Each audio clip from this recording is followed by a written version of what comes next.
सावधानी से सुनना। एक प्रश्न हमारे भीतर खड़ा होता है, जब हम सूर्य नारायण भगवान को अर्घ देते हैं, जल चढ़ाते हैं, तो वो जल पृथ्वी पर जब गिरता है तो उसके छींटे हमारे शरीर पर लगते हैं। क्या वो ठीक है? क्या वो श्रेष्ठ है?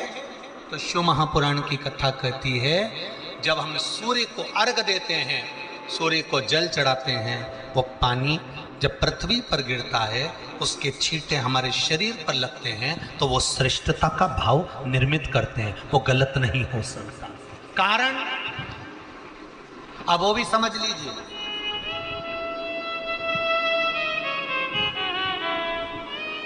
अब सूर्य नारायण भगवान को आप जल चढ़ा रहे हो तो छींटे नहीं लगे, उसके लिए क्या स्टूल पे चढ़ के चढ़ाओगे कि कुर्सी पे चढ़ के चढ़ाओगे? अरे बोलो तो सही। अब कई लोगों के दिमाग में यह बात भरा गई कि हम भगवान को जल चढ़ाते हैं, वो हमारे शरीर में छींटे लगते हैं, जमीन पे से पानी गिरता है, वो हमारे शरीर को छींटे लगते हैं, भगवान को अच्छा नहीं लगता होगा। कौन ने कहा? पहले तो उसको पकड़ के ला।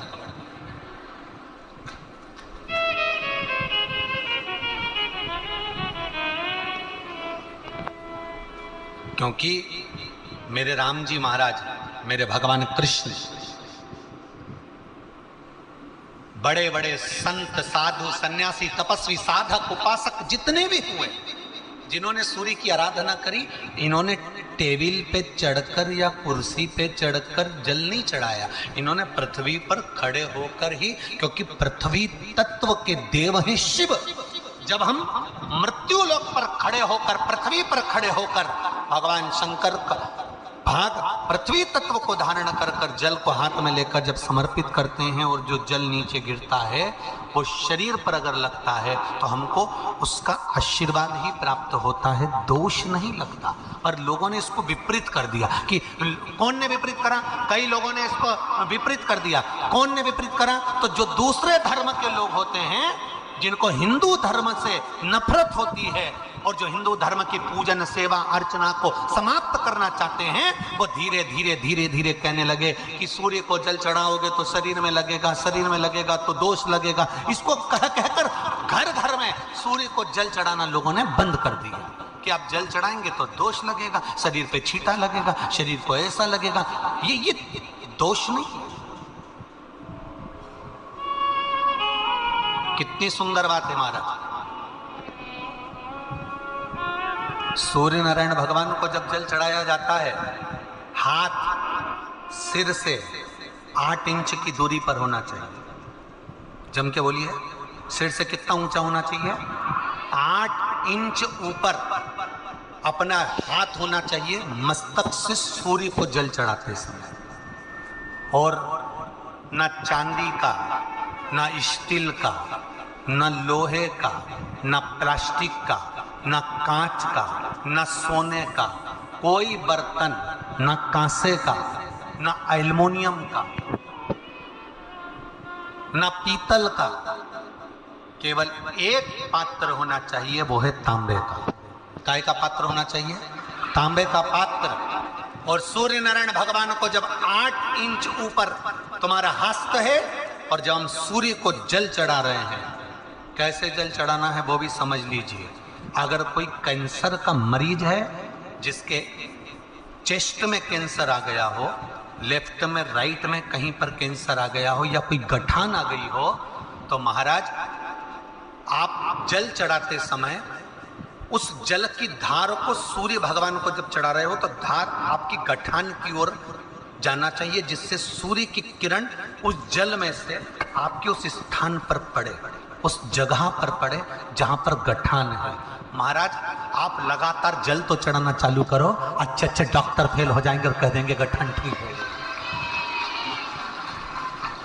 आपका लीवर और किडनी गड़बड़ कर रहा है, आप प्रतिदिन, आपका स्वास्थ्य गड़बड़ रहता है, आप प्रतिदिन ये ज्योतिष शास्त्र के अंतर्गत, रत्न शास्त्र के अंतर्गत, ये रत्न शास्त्र, ज्योतिष शास्त्र, रंग शास्त्र जो हमारे यहाँ है, रंगों के हिसाब से ये जितने रत्न होते हैं, माणिक हुआ, सोन, मोती हुआ, नीलम हुआ, मूंगा हुआ, पुखराज हुआ, ये क्यों कहते हैं ये पीला है, ये सफेद है, ये नीला है, ये लाल है, इसको शरीर में क्यों पहनाते हैं? उसका कारण होता है कि जब शरीर में पहनते हैं सूर्य की किरण उसमें पड़ती है, हमारे शरीर पर वो कलर का इफेक्ट पड़ता है, उस कलर को शरीर पर लगता है, और शरीर पर लगता है तो हमारा शरीर धीरे धीरे, हमारी जो इंद्रियां हैं वो सही होने लगती हैं, काम सही होने लगता है। तो आपका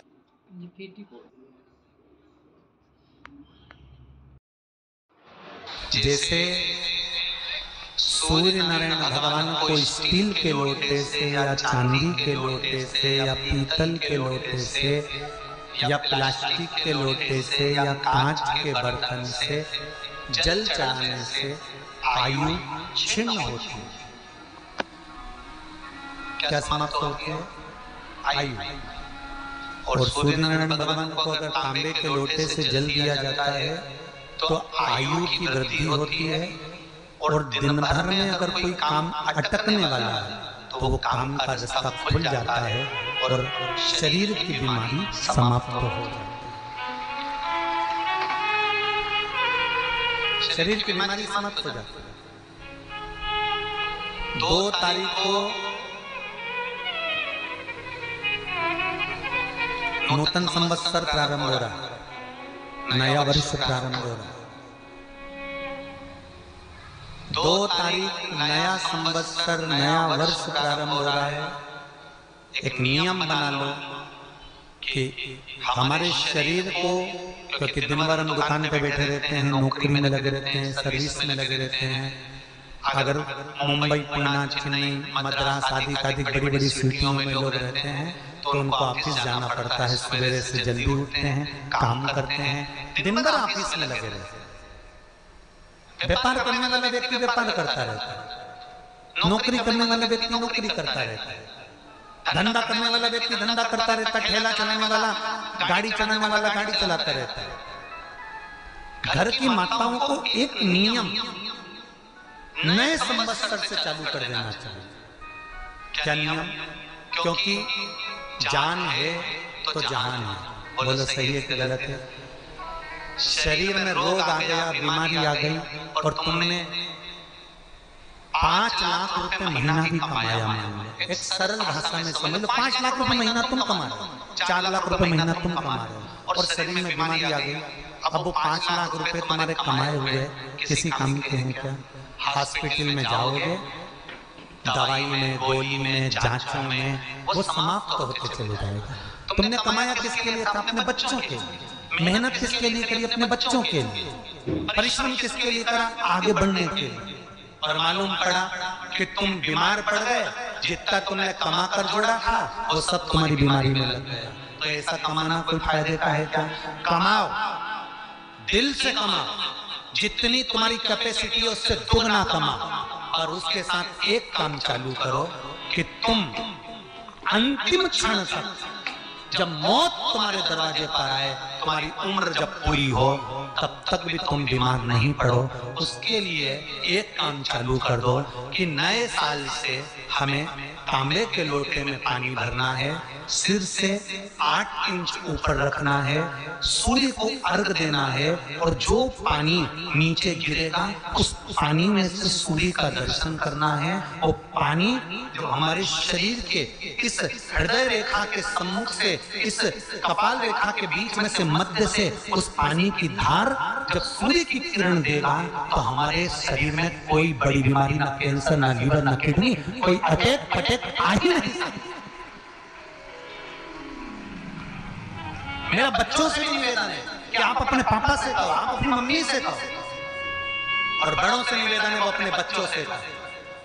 बुजुर्ग माताओं से निवेदन है, अगर आप अपने बच्चों को सुखी देखना चाहती हो, बीमारी में पैसा नहीं लगाना चाहती, आप अपने बच्चों को अंत समय अपनी आंखों से उसको तड़पता हुआ नहीं मरना देखना चाहती, तो सूर्य को अर्घ देना चालू कर दो।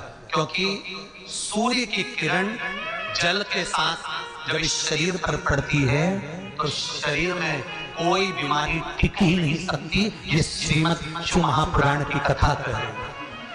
ये ज्योतिष शास्त्र कहता है, रंग शास्त्र कहता है।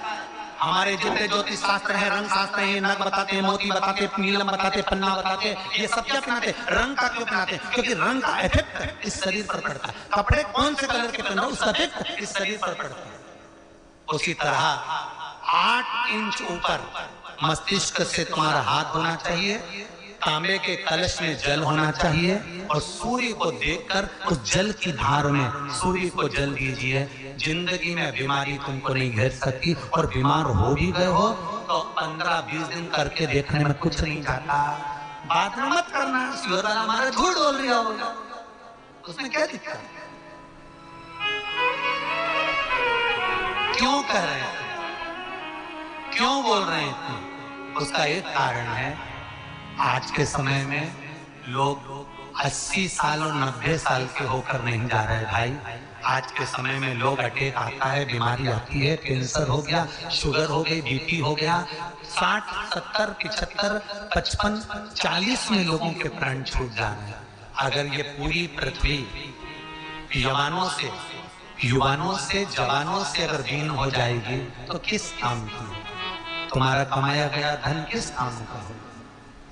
कौन कौन ले रहा है नियम आज से? 2 तारीख से नियम बना लो कि नूतन वर्ष से 1 तांबे का लोटा जल सूर्य नारायण को अर्घ देना है हमको प्रतिदिन। घर का चाहे छोटा हो चाहे बड़ा हो, जिस बच्चे को रोज बुखार आता हो, निमोनिया हो रहा हो, जिसका लीवर किडनी डैमेज हो गया हो, और नियम बना लो 15 दिन के अंदर 20 दिन के अंदर डायलिसिस में अंतर आ जाएगा तुम्हारे। तुम कर तो देखो, प्रभाव करे, बनाओ नियम।